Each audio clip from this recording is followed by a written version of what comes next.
We are now going to have a think about emotional eating.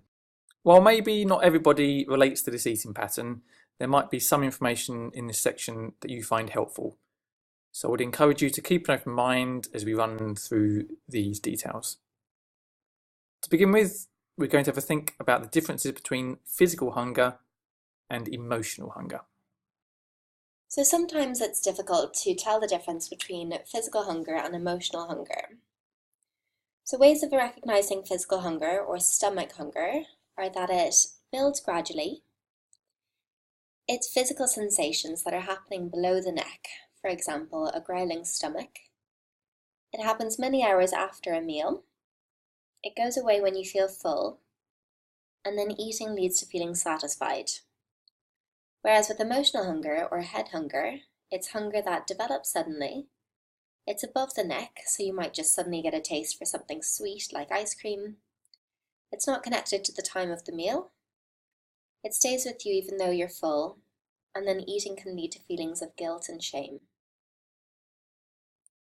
Looking at this further, people can find that they get trapped into a bit of a vicious cycle of emotional eating, and this is illustrated on this slide. To begin with, when we emotionally eat, it is normally triggered by some sort of situation, for example, having an argument with our families. We've used the example of an argument here, but these triggers can of course be anything. So we have an argument, and this causes us to have thoughts like, I'm not good enough, which lead to feelings of anger or sadness possibly. So to get rid of these feelings, maybe to numb them or distract ourselves from them, we do something. We eat to make ourselves feel better. But then we might have some sort of response in our bodies, like feelings of heaviness because we've eaten when we weren't hungry, or because we know we shouldn't have eaten, we start to have more thoughts like, I'm not good enough. These thoughts can lead to feelings or emotions of anger or sadness. So we eat to get rid of these feelings and we get trapped in that vicious cycle. A lot of times people think you can only emotionally eat in response to a negative emotion, but that's not the case. Take, for example, the situation of having a promotion at work. This might lead to thoughts like, I am good enough, feelings of happiness. So you do something to maintain or perpetuate this happiness, so you eat. But then, because you might not have been hungry in the first place, you could feel heaviness over the body again, which might lead to thoughts of regret and feelings like guilt. You're again then getting trapped in the vicious cycle in that way. Think about this vicious cycle and whether it relates to yourself going forwards. So what we want is for you to start becoming your own food detective and think about what triggers your eating. Your triggers could be an emotion you experience, like stress, sadness, loneliness, boredom, or as a reward to yourself. Or it could be certain situations like being home alone, watching TV, eating while you're cooking, or after having an argument. It could be social events like going out for a meal, a celebration of some kind, drinking alcohol, or it could be certain times of the day like evenings or mid-afternoon. And finally, it could be physical feelings like being tired or hungry or hormonal that can trigger your emotional eating.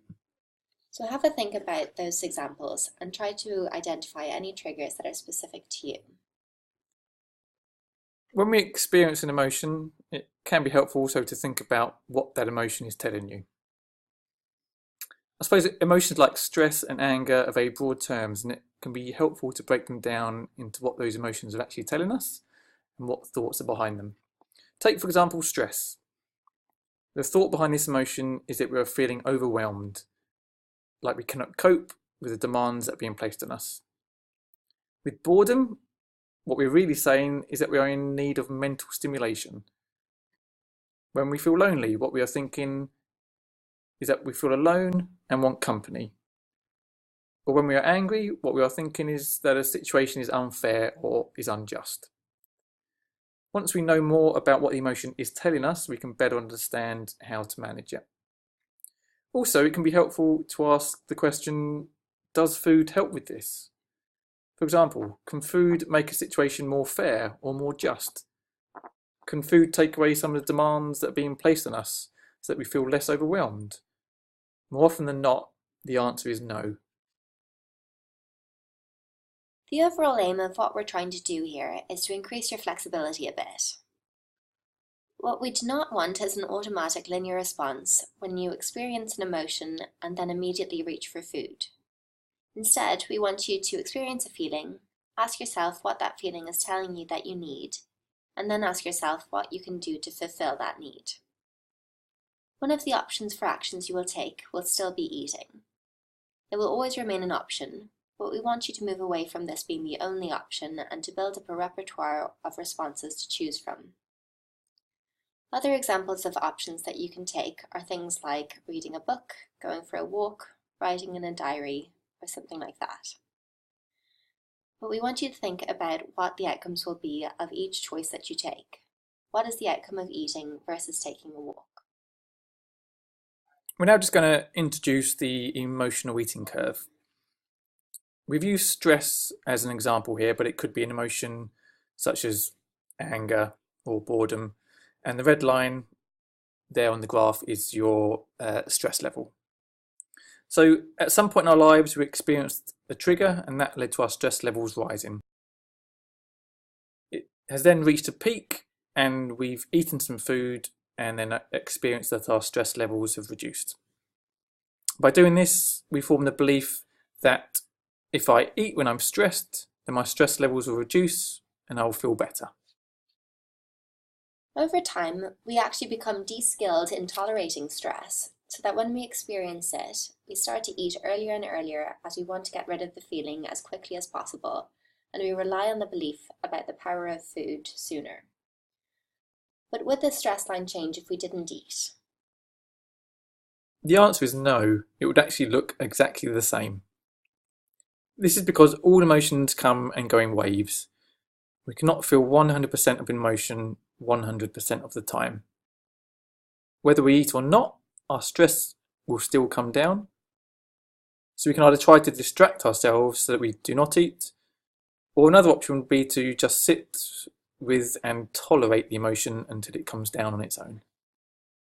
So, in summary, we want you to identify your emotional triggers and responses. So be your own food detective and name the feelings that you're experiencing.